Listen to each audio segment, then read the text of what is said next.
Punishment is up to 2 years in the state jail facility.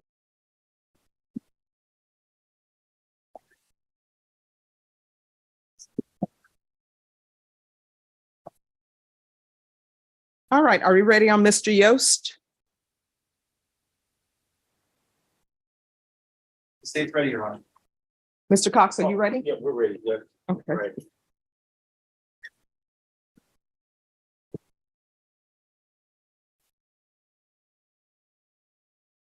All right, and the court usually does not do this, but because there were notebooks that were presented to the court did review those. So we're going to go on the record. Court is going to call 2020 CR 9647, State of Texas versus Jonathan Keith Yost. Could I have parties announced for the record for the state? Richard Getta for the state. Defense? Cornelius Cox. Are you Mr. Yost? All right. So in this case, the court was presented with a lot of exhibits, and those exhibits include these two notebooks.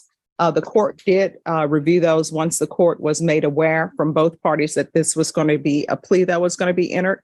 Any objections to the court having reviewed the two notebooks, one being black, one being white? State? None from the state. Defense? Oh, yeah. Mr. Yost? Okay. All right, counsel, have you received all the discovery and did you review it with your client? Yes, Your Court will find that the state is in compliance with discovery.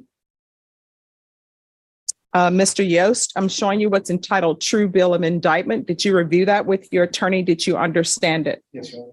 Counsel, do you waive the reading of the indictment? Yes. State, are you proceeding on the indictment as presented? Yes, Your Honor.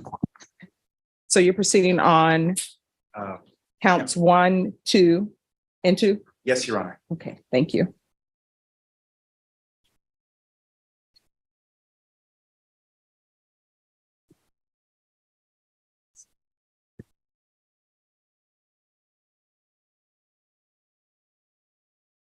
All right, Mr. Yost, I'm going to show you what's entitled Court's Admonishments and Defendants Waivers and Affidavit of Admonitions. Did you review that document with your attorney? Did you understand it? Did you sign it in all the appropriate places? Did you understand in each count, you're charged with the offense of theft over $300,000? Well, theft over $300,000 and money laundering over $300,000. Did you understand? Yes. All right. Each of those counts are first-degree felonies. The range of punishment is 5 to 99 years or life in prison with a possible fine up to $10,000. Did you understand? If you have a plea bargain agreement with the state, the court does not have to follow your plea.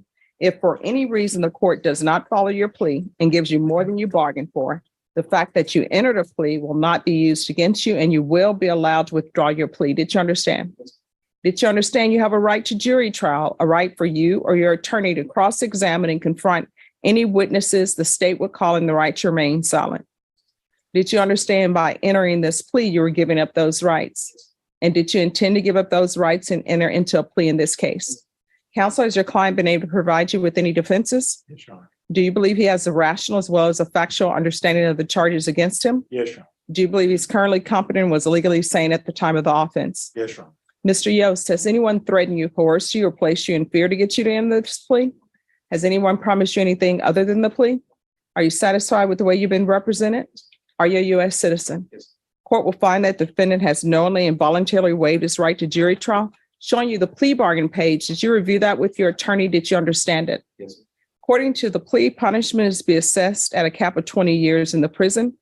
The state makes no recommendation for a fine. There are no applications. There's to be restitution to Dr. Ashok, A-S-H-O-K, Tholpady, T-H-O-L-P-A-D-Y,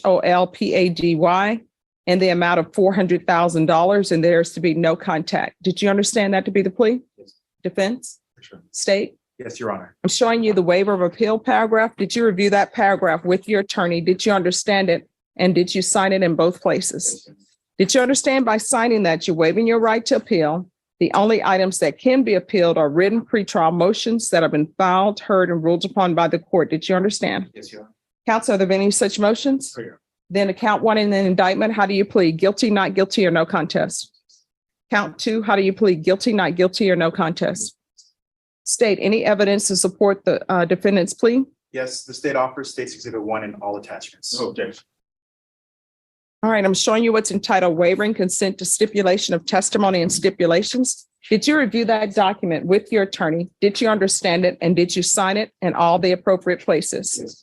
Again, did you understand you have a right to jury trial, a right for you or your attorney to cross-examine and confront any witnesses the state would call and the right to remain silent?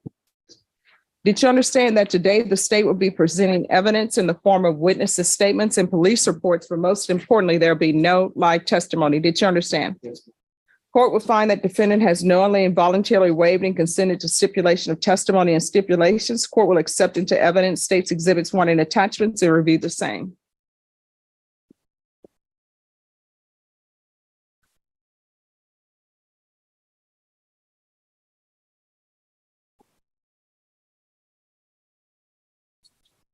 All right, after reviewing states exhibits 1 and attachments, the court will find there is sufficient evidence to find you guilty. The court will find you guilty in count 1 and guilty in count 2. This will come back for PSI on August 24th. Mr. Yost, at that time, the court will make a decision on your sentencing based upon the PSI report I received back and any other evidence that's presented to me. Do you understand? Oh, it's a pre-sentence investigation report. Basically what it is, it will show me what your criminal history is. It may have statements in it from the complainant, statements maybe from yourself, and any other information about you. And then I'll base my decision upon that and also any other evidence that's presented to me. Do you understand? Yes. All right. And Mr. Yost, just so you know, I will receive the PSI report, but I don't review the PSI report before both the state and defense have had a chance to review it and let me know if they have any objections to it. So I'll review it after that point. All right. If I may, Yes. with the with my client's bond status, Mhm. his bond was set very high. And the problem is that it's not that he was trying to buy out. The issue is that because of the high bond, Mhm. he's locked down for 23 hours. Okay. And we're asking the court if the court, even if the court remanded him without, then I think he will go back to general population. We just want him in general population, so he's not locked down 23 hours. Well, that can be accomplished by 1 or 2 ways. 1, if you want the court to remand him without bond, I'll remand him without bond. If both of you all would like for me to contact the sheriff's department and say, what is the reason for his lockdown? Is his lockdown because of the high bond or something else? Then the court can look into that. Okay, that'll be fine. If we can get him just in regular population, that's always Okay. GP. All right. Okay. So if both parties are okay with the court asking the sheriff's department why he's in lockdown, I'm okay with that, Your Honor. It's a bond. okay. All right. So I'll talk to them today. I'll put that on my to-do list. Thank you. Okay. Thank you, Your Honor. You're welcome.